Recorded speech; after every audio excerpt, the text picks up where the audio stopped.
ምን የተለየ ነገር ገጥሟችሁ ነው ወደዚህ ነገር የገባችሁት? የማጥራት ስራ ድርጅታዊ የተለያዩ የምትፈትሹት ነገር እንዳለ የማነቃቃት የማደራጀት ብዙ ነገሮችን ያካተተ መግለጫ ላይ ነው እየተነጋገርን ያለነውና ምን ገጠማችሁ? ምን የተለየ ነገር አግኝታችሁ ነው ወደዚህ እርምጃ የገባችሁት? ምናልባት ሰሞኑን ከተከሰተው ከአንዳንድ ግለሰቦች ከመንግስት ጋር እንሰራለን ማለታቸው ወይስ ምን የተለየ ነገር ገጥሟችሁ ነው ወደዚህ ውሳኔ የገባችሁት? በሁለት ምክንያት ነው ወደዚህ ጉዳይ የገባ ነው። የመጀመሪያው አጠቃላይ አብይ አህመድን በመገርሰስ የሚፈጠረውን ሀገር የሚረከብ ሰራዊትና አመራር ለመፍጠር እንደዚሁም አጠቃላይ ስነልቦና ዝግጅት ማድረግ ያለበት ሰራዊትና መዋቅር አስፈላጊ ስለሆነ መደበኛ ስራችን ለመስራት ነው። ይህ የማብቃት ስራ ነው።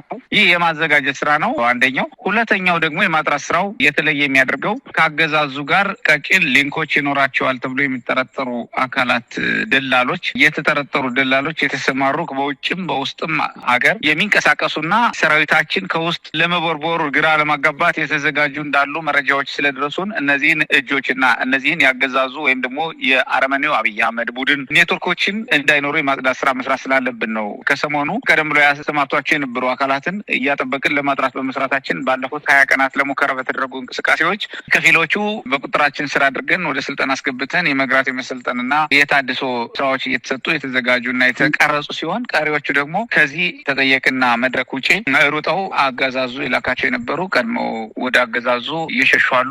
እነዚህ ምልክቶች የመጡት ከማጥራት ጋር የተያያዙ ስለሆነ ይህን ለመስራት በማሰብ ነው። ባጭሩ ማጥራትም ነው ማብቃትም ነው ያሰብነው። በዋናነት ግን መረጃዎች ስላሉን ነው አንዱ የማጥራት ስራ መስራት ያለብን። በአሁኑ ሰዓት በጣም በጥሩ ሁኔታ ስራው እየተከወነ ነው የሚገኘው። መሳይ እንግዲህ አርበኛ ዮሐንስ የአማራ ፋኖ ብሔራዊ ኃይል በተለያየ መልኩ እንቅስቃሴዎችን በአራቱም ቀጠናዎች የሚያደርግበትን በሚቀጥሉት ጊዜያት ደግሞ በተለየ የወታደራዊ እንቅስቃሴ ለመምጣት እየተዘጋጀ እንዳለ በተለያዩ መረጃዎች ሰማለን። ግን በዋናነት ጎንደር ላይ ያለውን አንዳንድ ነገሮችን እናንሳ።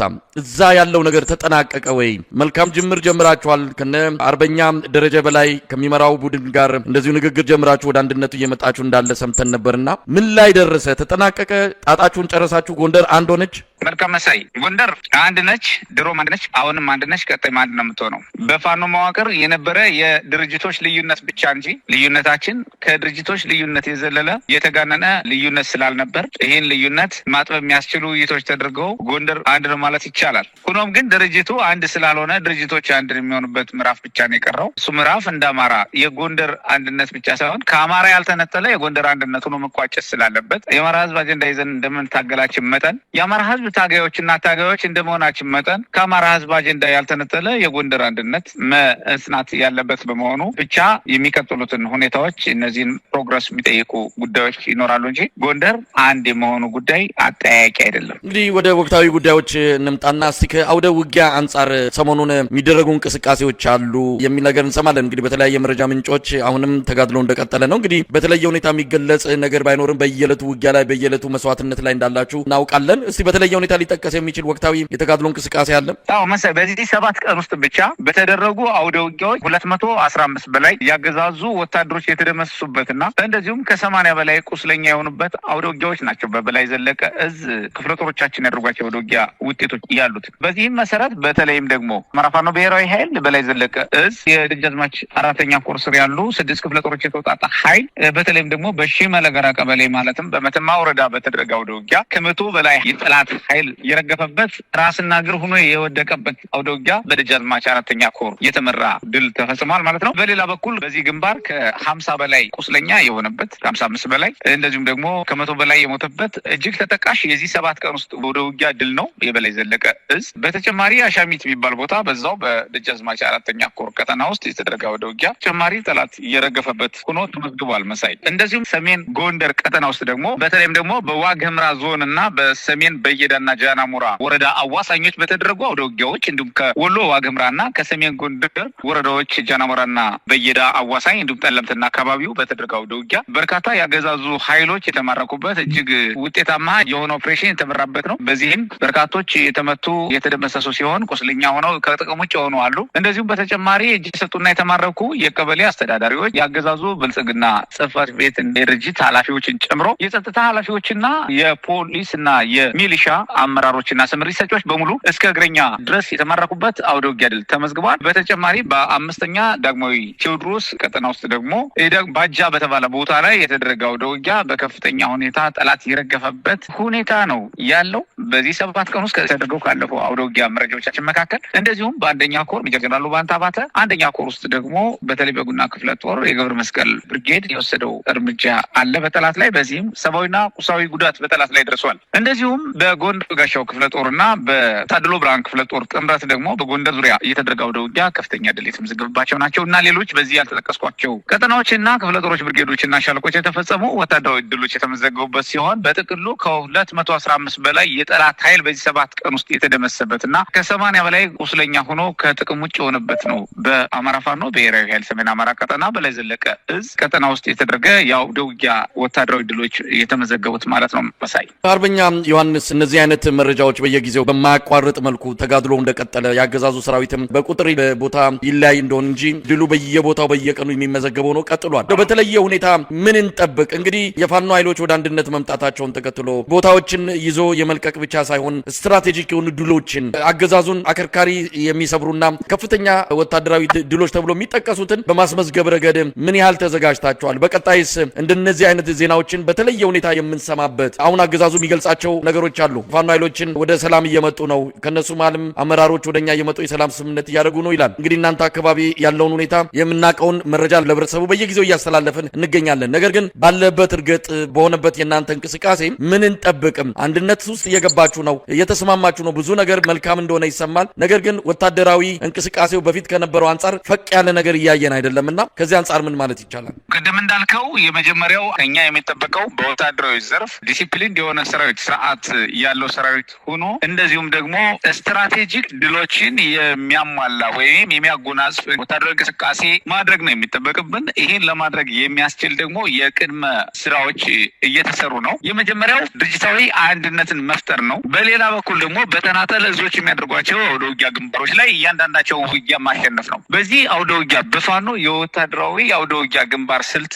ብዙ ግንባሮች ስላሉ እጅግ በጣም የበዙ የአውደ ውጊያ ግንባሮችን በማሸነፍ ስትራቴጂክ ድሎችን ማምጣት ይቻላል በሚል በርካታ ስራዎች ሲሰሩ ቆይተዋል። አገዛዙን ያፈረሱ በርካታ ግንባሮች ነው ፈጥረን የቆየ ነው። ላለፉት 2-3 ዓመታት አካባቢ በበርካታ ግንባሮች በርካታ ውጊያ በማድረግ በበርካታ የውጊያ ግንባሮች በመዋጋት አጠቃላይ ጦርነቱን የበላይነት መውሰድ ችለን የቆየንበት ሁኔታ ሲኖር ስትራቴጂክ ድሎችን የሚያጎናጸፍ የሚችል እጅግ በርካታ ህዝባችን ነጻ ሊያወጣ የሚችል የጠላትን አገዛዝ ሙሉ በሙሉ የሚያፈርስ በተለይም ደግሞ አገዛዙን ለመግዛት የሚጠቀምበትን ኃይል የማፍረስ ጉዳይን እና አገዛዙን የመገሰስ ጉዳይን የሚያሟላ ስትራቴጂክ ድሎችን መጎናጸፍ የምንችለው የመጀመሪያው የፋኖ አንድነትን እየሰራን የምንገኘው ጥሩ ላይ እንዳለ እረዳለሁ። ሁለተኛው ኢትዮጵያውያንን የማሳተፍ ጉዳይ ኢትዮጵያውያን በሚመጣው ለውጥ ውስጥ ተሳታፊ የሚሆኑበት አብረው በያኝ የሚሆኑበት ምክር የሚመክሩበት እና ውሳኔ የሚያሳልፉበትን እድል መፍቀድ እና መሳተፍም አስፈላጊ በመሆኑ እነዚህን ሁለት ጉዳዮች ጎን ለጎን መሳ ለመሳ እየተካሄዱ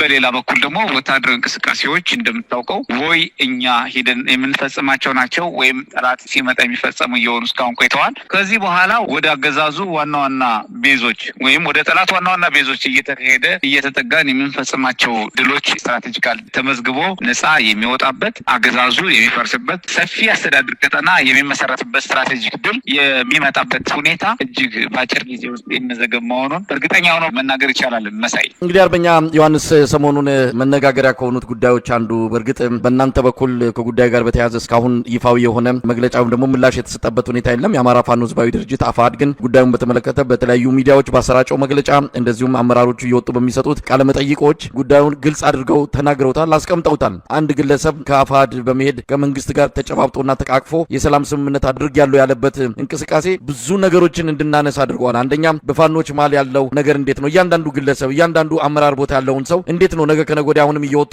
በየግላቸው ከአረጋ ከበደ ጋር እየተቃቀፉ የሰላም ስምምነት የሚያደርጉ ከሆነ እንዴት ነው ፋኖ ራሱን የሚያጠራው? በእርግጥ አሁን የ45 ቀን ያላችሁትም አንድም ይሄን ለማጥራት እንደሆነ ገልጻችኋል። ነገር ግን እንደው በሁሉም አደረጃጀቶች ውስጥ በሁሉም የፋኖ መዋቅር ውስጥ እንዲህ አይነትን ነገር እንዴት ነው ማጥራትና ማድረቅ የሚቻለው? አገዛዙ ጋር የሚሰሩ አሁንም የተነካኩ ሰዎች ጠርተው እንዳላለቁ ይነገራል። አሁንም አሉ ውስጣችሁ በተለያየ አቅጣጫ ከአገዛዙ ጋር የሚሰሩ እንዳሉ ይታወቃልና የዚህ ነገርን እንዴት ነው የምትመለከቱት? የሰሞኑስ የማስረሻ ሰጤ ወደ ብልጽግና መሄድ በእናንተ ትግል ላይ የሚፈጥረው እንደው ተጽዕኖ አለ ወይ ብላችሁ ታምናላችሁ ወይ? በቅድሚያ ዛሬ ባወጣ ነው መግለጫ ምርጫ በጥልቅ ማጥራትና ማብቃት ህልውናችን እናረጋግጣለን በሚል መሪ ቃል ያወጣነው መግለጫን በተመለከተ በተራ ቁጥር 4 ማስረሻ ሰጤን በተመለከተ እና ተያይዞ እየተሰሩ ያሉ ፕሮፓጋንዳዎች በተመለከተ አስቀምጠናል። በዚህ መሰረት በቅርቡ ማስረሻ ሰጤ የተባለ ከሌላ ድርጅት የተባረረ ግለሰብ ካገዛዙ ጋር ሆኖ በበርካታ ሚዲያ ፋኖን ወክሎ ተደራድሮ የሰላም ስምምነት እንደተፈራረመ የፋኖ ሰራዊት በየአካባቢው ትግሉን ትቶ እንዲገባ እየተሰራጨ ያለው ወሬ ድርጅታችንና ሰራዊታችን እንዲሁም እዛችን የማይመለከት የግለሰቦችና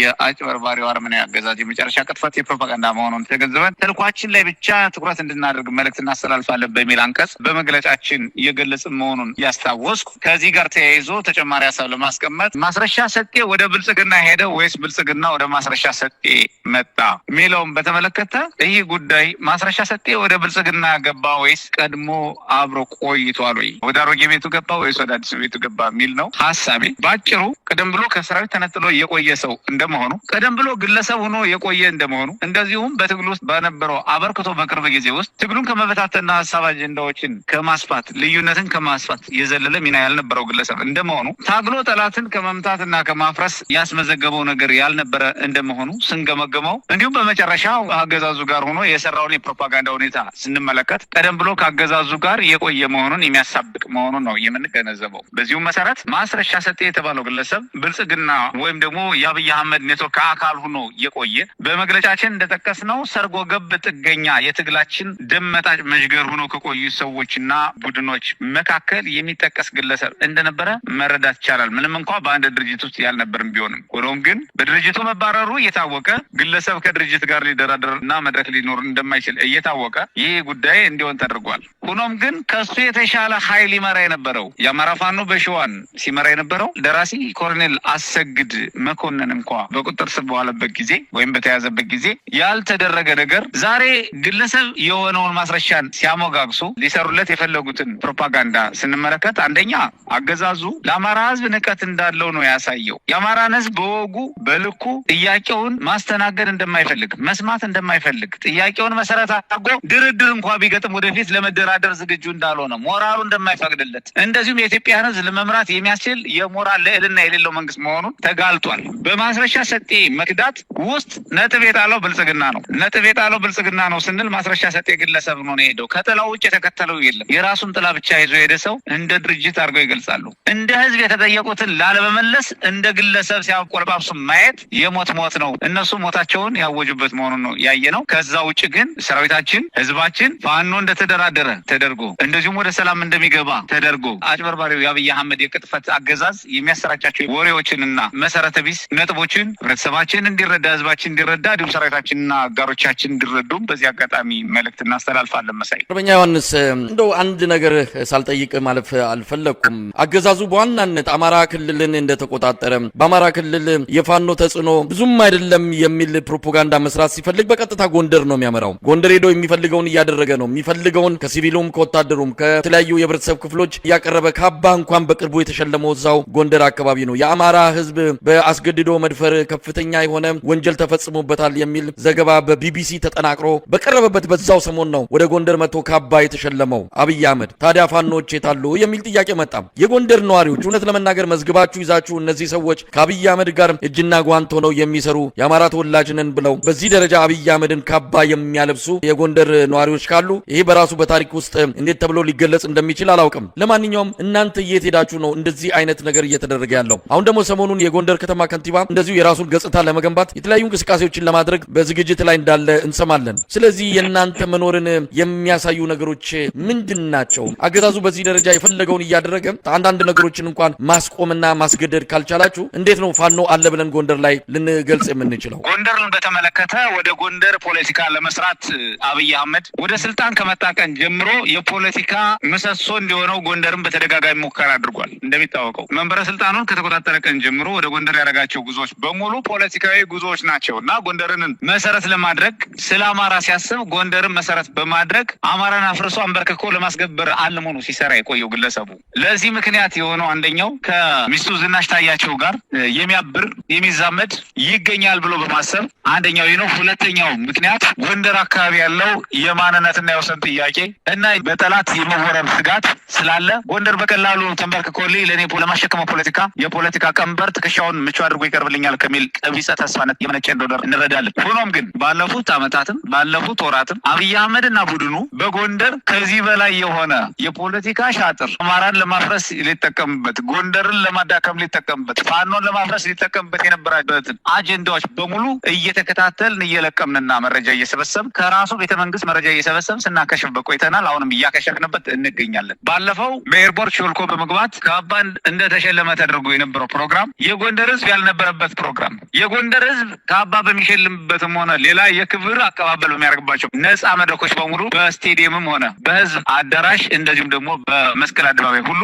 በብዙ መድረኮች ደስታውን የገለጸበት፣ መልእክቱን ያስተላለፈበት፣ እጅግ ሰምና ወርቅ የሆኑ ሀሳቦችን የገለጸበት ትዕይንቶች የጎንደር ህዝብ ሲያሳልፍ ቆይቷል። ሆኖም ግን አብይ አህመድ ልዩ የሚያደርገው ራሱ ገዝቶ ያመጣውን ካባ ቤተ መንግስት ውስጥ ወይም ደግሞ ፋሲል ግንብ ውስጥ ገብቶ እንዲያለብሱት አድርጓል። ይህ የጎንደርን ህዝብ አይወክልም። የጎንደር ህዝብ ተወካይ አልተገኘም። የጎንደር ህዝብ ተወካይ ባልተገኘበት የተፈጸመውን መውሰድ ይቻላል ነው። ሌላኛው የእናንተ መኖርና አለመኖር በምን ይታወቃል ለተባለው በቅርቡ እንኳ ጎርጎራ ለመሄድ አይችሉም እያልን ነው። ከኤርፖርት ወደ መሀል ከተማዋ ከመንቀሳቀስ የዘለለ እንቅስቃሴ ማድረግ አልቻሉም እያልን ነው። ይህን እንዳያደርጉ አድርገናል እያልን ነው። ባለፈው ጊዜ የምታስታውስ ከሆነ ወደ ጎንደር ይመጣ ከሆነ አብይ አህመድ ወይ እንደመሰዋለን ወይ እንማርከዋለን ባልነው መሰረት በተደጋጋሚ ፖለቲካዊ ትዕይንቶች ለማድረግ ወደ ጎንደር ያደረጋቸው እሱና ግብረ አበሮቹ ፖለቲካዊ ትዕይንትና ፌስቲቫል ካርኒቫል ሊያደርጉ ተንቀሳቅሰው የነበሩባቸው መድረኮች በሙሉ በማኮላሸት ስንሰራ ቆይተናል። በቀጣይም አሁን ከምናደርገው የተሻለ እንቅስቃሴ እንደምናደርግ ማረጋገጥ ነው የምንወደው። ከዛ ውጭ ጎንደር ላይ የሚያደርገው እንቅስቃሴ አማራውን ለመነጣጠል እንደሆነ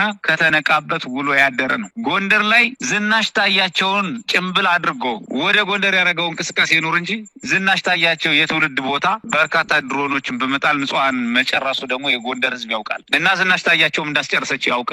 ዝናሽ ታያቸው የጎንደር ስነ ልቦና አካል እንዳልሆነችም የጎንደር ህዝብ ያውቃል። የጎንደር ህዝብ የጎንደር እናት ጡቷን አሽታ የረገመቻቸው እንደሆኑም ይታወቃል። የዚህ ጥያቄ ላለመመለስ ግን የተለያዩ አጀንዳዎችን ይፈጥራሉ፣ የተለያዩ የኮሜዲ ስራዎች ይፈጥራሉ፣ የቲያትር ስራዎች ይሰራሉ። ህዝባችን በዚህ አይደናገርም። ሴቶችን አስገድደው ያስወጣሉ፣ ነጠላ ያለበሰ ሴት ይቀጣሉ፣ ነጠላ አስለብሰው ያወጣሉ። ወንድ ባለመኖርን እንኳን እንጠይቃለን ብሎ የማያስቡ በጣም አጠቃላይ ድኩማኖች ስብሶች ናቸው። አብይ አህመድ የሚያዝ ውስጥ አተርፋለሁ ብሎ የሚንቀሳቀስ መሆኑን መሳይ ይታወቃል። እና ስለ ጎንደርም ብቻ ሳይሆን ሰሜን አማራ ቀጠና ያለውን ጉዳይ ብቻም ሳይሆን አብይ አህመድ በሁሉም ቦታ የከሰረ ነው። ቅድም እንደጠቀስከው ሴቶችን የደፈረ ነው። ግን ዝናሽ ታያቸው ትውልድ ሀገር ብሎ ይመጣል። ዝናሽ ታያቸው ሴት የሚደፍር ሰራዊት ያሰማራች መሆኗን እንኳ ዓለም አቀፍ ሚዲያዎች ቢቢሲን ጨምሮ ያረጋገጡት ሀቅ ነው። እነዚህ ሴቶች እንዴት ተደፈሩ ያላለች ዝናሽ ታያቸው ለጎንደር እርግማን ናት፣ ዕዳ ናት፣ ፍዳ ናት እንጂ የጎንደር ልጅ አይደለችም። የጎንደር ልጅ ለመሆን የሚያስችል ስነልቦና የላትም። የአማራ ልጅ ለመሆን የሚያስችል ስነልቦና የላትም። በዚህ ነው መግለጽ የሚቻለው። መሳይ አመሰግናለሁ። አርበኛ ዮሐንስ ንጉሱ፣ እንግዲህ በመጨረሻ የምታስተላልፉት መልእክት ካለ? አሁን ብዙ ነገሮች እየተለወጡ ነው። የአብይ አህመድ አገዛዝ በጣም በፍጥነት እየፈረሰ እንዳለ የሚያሳዩ ምልክቶችን በየጊዜው እየታዘበን እንገኛለን። ከሰሞኑ ሆሳና የተናገረውን ጨምሮ በየቦታው ያለው ሁኔታ፣ በአገዛዙ መንደር የገባው ትርምስ ቆሞ ለመሄድ ሀገር ለመምራት አይደለም ስርዓቱንም አገዛዙንም እንደው ለተወሰኑ ጊዜ ለማስቀጠልም የሚያስችል አቅም እያጣ የመጣ መሆኑን እየተረዳን ነው። እንደው በመጨረሻ የምትሉት ነገር ካለ?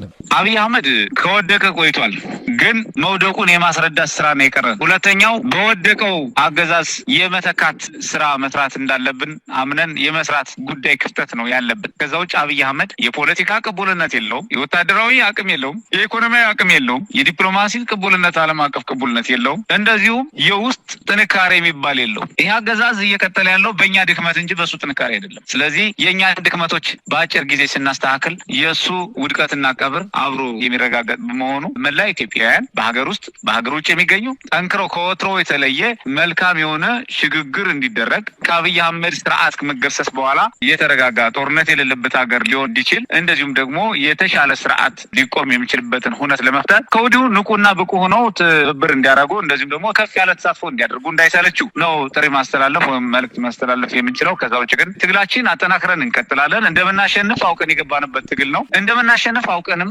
እየታገል እንገኛለን። አሸንፈነውም እያሳየን እንገኛለን። በቀጣይም ስርዓተ ቀብሩን የሚፈጸምበትን ሁነት ይፈጠራል። አመሰግናለሁ። መሳይ በጣም ነው የማመሰግነው። አርበኛ ዮሐንስ ንጉሱ የአማራ ፋኖ ብሔራዊ ኃይል ሰሜን አማራ ቀጠና በላይ ዘለቀ እዝ የህዝብ ግንኙነት ክፍል ኃላፊ። እንግዲህ ዳግም ተገናኝተናል። ከረጅም ጊዜ ቆይታ በኋላ ያሉትን ወቅታዊ ሁኔታዎች በተመለከተ መረጃዎችን በማቀበልም ማብራሪያ በመስጠትም አብረን እንደምትዘልቅ ተስፋ አድርጋለሁ። እግዚአብሔር ይስጥልኝ። እግዚአብሔር ይስጥልን።